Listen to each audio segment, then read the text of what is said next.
अरुणाचल प्रदेश के भीतर इन दिनों चकमा समुदाय की खूब चर्चा हो रही है। अरुणाचल प्रदेश सरकार ने हाल ही में संकेत दिया है कि जल्द ही चकमा समुदाय को अरुणाचल प्रदेश से बाहर दूसरे हिस्सों में बसाने पर विचार किया जा रहा है।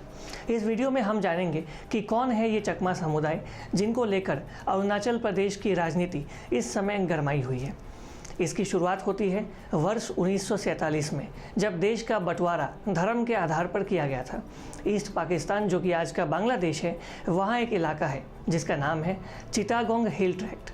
इस इलाके में 1947 में 57% गैर मुस्लिम जनसंख्या थी, जिनमें अधिकतर चकमा समुदाय के लोग थे।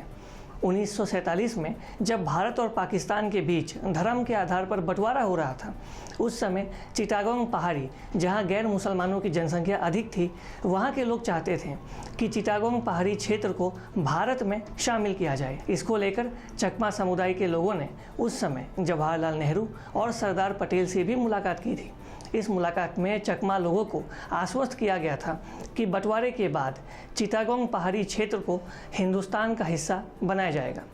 15 अगस्त को देश आज़ाद हुआ। इसी के साथ चकमा समुदाय के लोगों ने जश्न के तौर पर चिटागोंग पहाड़ी क्षेत्र में भारतीय तिरंगा को लहराया। हालांकि सिर्फ 2 दिनों बाद ही रेडियो पर यह घोषणा की गई कि चिटागोंग पहाड़ी क्षेत्र को भारत में नहीं बल्कि ईस्ट पाकिस्तान, जो कि आज का बांग्लादेश है, उसका हिस्सा बनाया गया है।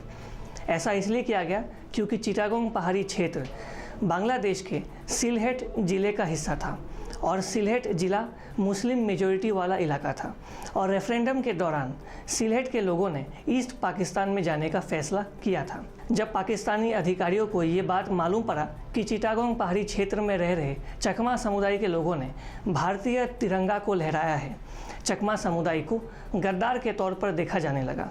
इसी दौरान पाकिस्तान ने चिटागोंग पहाड़ी क्षेत्र को अंग्रेज़ों के ज़माने में दिया गया स्पेशल स्टेटस भी वापस ले लिया।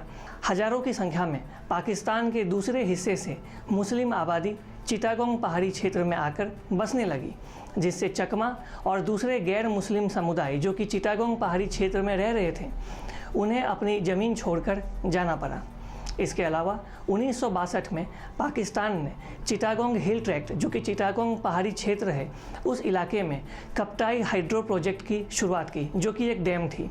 इसके वजह से चिटागोंग की 655 स्क्वायर किलोमीटर की ज़मीन पानी में डूब गई और करीब 1 लाख लोग बेघर हो गए। इनमें से 70% लोग चकमा समुदाय से थे।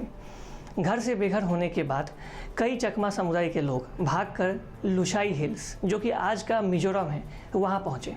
उस समय लुशाई हिल्स असम का हिस्सा हुआ करता था, मगर 1964 में उस समय के असम के गवर्नर विष्णु सहाय को डर था कि लुशाई हिल्स के ट्राइबल समुदाय और चकमा समुदाय के बीच झगड़ा हो सकता है, और उनके आग्रह पर चकमा समुदाय को नॉर्थ ईस्ट फ्रंटियर एजेंसी, जो कि आज का अरुणाचल प्रदेश है, उन इलाकों में चकमा समुदाय के लोगों को बसाया गया।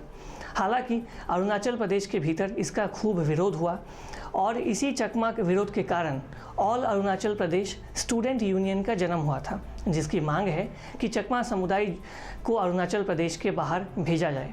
हालांकि जो चकमा समुदाय के लोग मिजोरम, असम और त्रिपुरा जैसे राज्यों में रह गए, उन्हें शेड्यूल्ड ट्राइब्स का स्टेटस दिया गया और उन सभी को भारतीय नागरिकता भी दी गई। 1996 में सुप्रीम कोर्ट ने केंद्र सरकार को आदेश भी दिया था कि चकमा समुदाय के लोग जो कि अरुणाचल प्रदेश में हैं, उन्हें नागरिकता दी जाए। हालांकि अरुणाचल प्रदेश के भीतर विरोध के कारण इस फैसले को आज तक लागू नहीं किया गया है।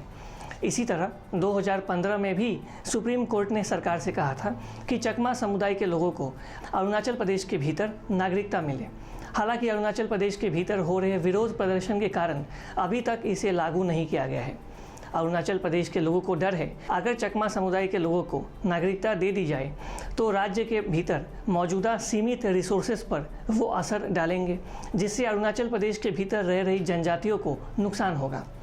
आज चिटागोंग पहाड़ी क्षेत्र, जो कि चकमा समुदाय का घर है और बांग्लादेश में है, वहाँ उनकी जनसंख्या आधी हो चुकी है। 50% लोग आज चिटागोंग पहाड़ी क्षेत्र में गैर मुस्लिम हैं, जिनमें से अधिकतर लोग चकमा समुदाय के लोग हैं, जबकि 50% लोग ऐसे हैं जो मुस्लिम समुदाय के हैं। हालांकि अरुणाचल प्रदेश की सरकार ने साफ कहा है कि चकमा समुदाय के लोगों को सम्मानपूर्वक राज्य के बाहर बसाया जाएगा, लेकिन चकमा समुदाय के लोग अब इसका पुरजोर विरोध कर रहे हैं।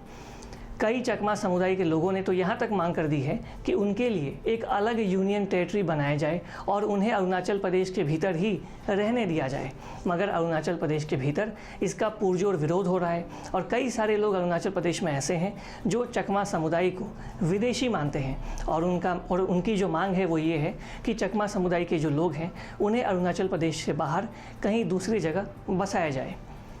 और अधिक खबरों के लिए लगातार आप देखते रहिए ईस्ट न्यूज़। हमारे फेसबुक, यूट्यूब, इंस्टाग्राम पेज को लाइक करें, शेयर करें और सब्सक्राइब करें। एक छोटी सी जानकारी आप सभी को हम देते जाने से पहले, अभी सरकार ने कहा है कि सितंबर और अक्टूबर के बीच कोविड-19 की थर्ड वेव हमारे देश में आ सकती है। तो ऐसे में आवश्यकता है कि आप मास्क पहनें, सैनिटाइज़र का इस्तेमाल करें, सोशल डिस्टेंसिंग का पालन करें। अगर अभी तक आपने वैक्सीन की डोज़ नहीं ली है तो प्लीज़ वैक्सीन की डोज़ लें। अपने और अपने परिवार को इस खतरनाक महामारी से सुरक्षित रखें। तब तक के लिए धन्यवाद। Thanks for watching. Please subscribe and hit the bell icon.